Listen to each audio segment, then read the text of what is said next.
This program is brought to you in association with First National Bank of Botswana. FNB, how can we help you?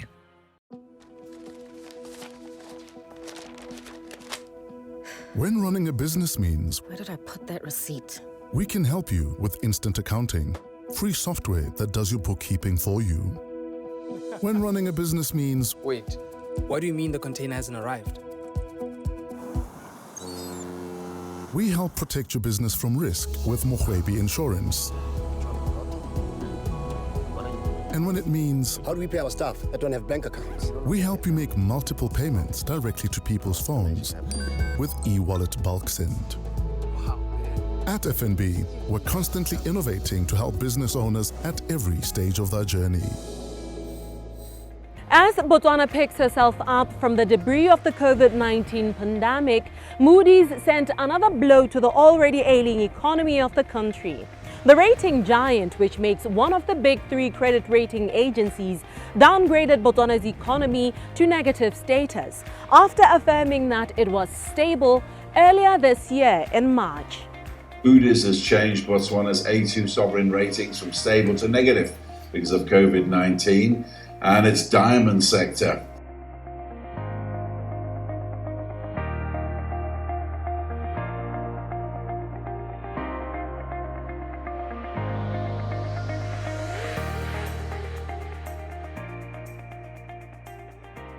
The justification for this, according to CNBC Africa, is that the COVID-19 pandemic took a huge toll on the projected economic growth of the country and had an astounding impact on the country's coffers after government's efforts to contain the virus and fiscal support packages for companies and SMMEs.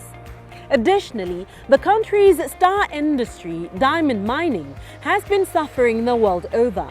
The pandemic added insult to injury, sending sales plummeting, which forced indefinite sale halts, closure of some jewelry outlets, and the mining of the precious gem. What this means is Botswana is now one notch away from being relegated to junk status should the situation not improve. What that means in simpler terms is Botswana would get fiscal debt at a much higher interest rate. Her potential investors might be wary of what this risk means for them and so warding them off. Standard & Poor's, who make the other one-third of the big three credit rating agencies, gave Botswana a stable outlook just before the country's lockdown. The last of the three musketeers, Fitch Ratings, have however not given Botswana a rating. It still remains unknown when these two will make the announcement of their opinions following Moody'S downgrade. The country has, however, enjoyed stable and positive outlooks before from both Moody'S and Standard & Poor's in years past. This has helped Botswana attract foreign investors, made easier by the country's long-standing political stability, a then strong balance sheet, which make part of the criteria for good ratings.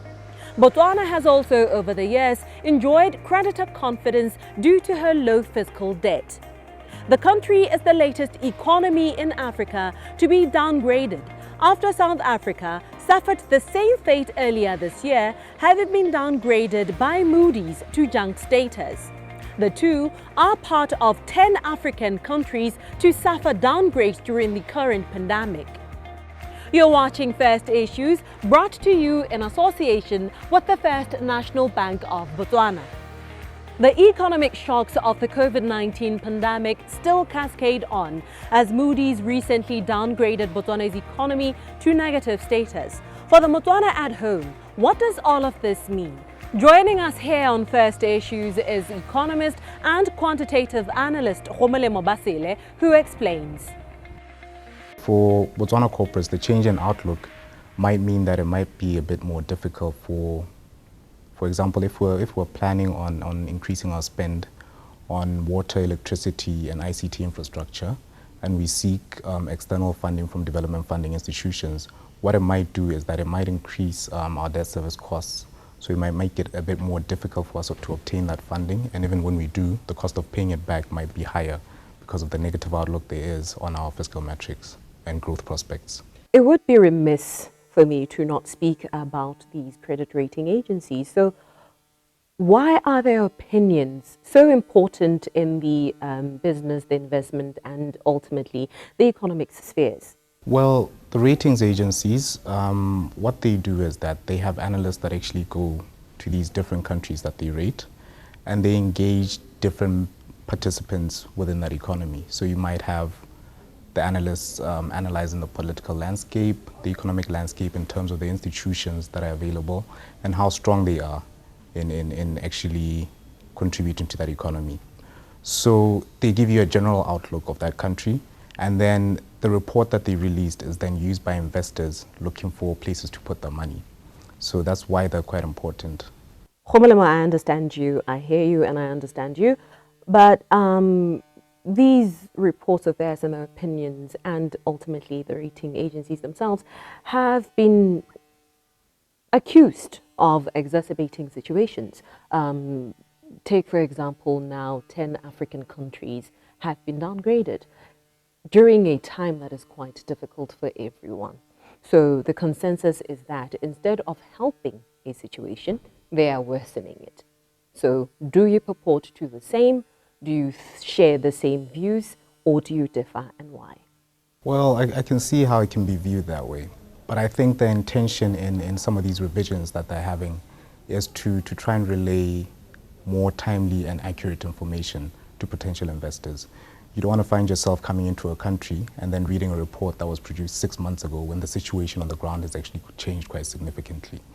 So even in what we've seen Moody'S doing for Botswana by changing the outlook, it is actually reflective of what we also see on the ground in terms of a negative growth prospect for this year, as well as a deterioration of some of our fiscal metrics. So I think that the intention is actually to try and be up to date with what's happening on the ground. And I'm sure if the situation does change, so will their outlook as well.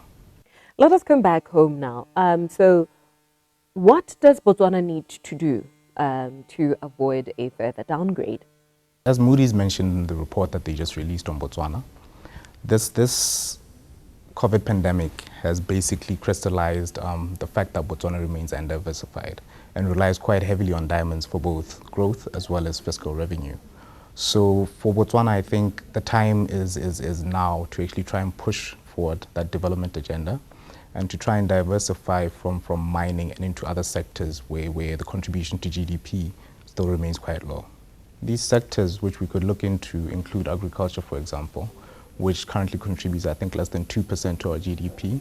So a greater level of investment or a revamp of some of the policies that we have in the agricultural sector is required to try and boost some growth in that sector, as well as manufacturing. I mean, we have such a large import bill. There are some things that could actually be produced locally to try and spur growth within that sector as well.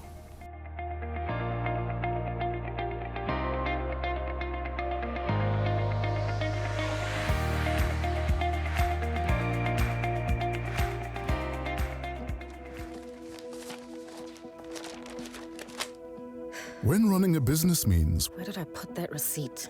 we can help you with instant accounting, free software that does your bookkeeping for you. When running a business means Wait, what do you mean the container hasn't arrived? we help protect your business from risk with Mohwebi Insurance. And when it means How do we pay our staff that don't have bank accounts? we help you make multiple payments directly to people's phones with e-wallet bulk send. At FNB, we're constantly innovating to help business owners at every stage of their journey.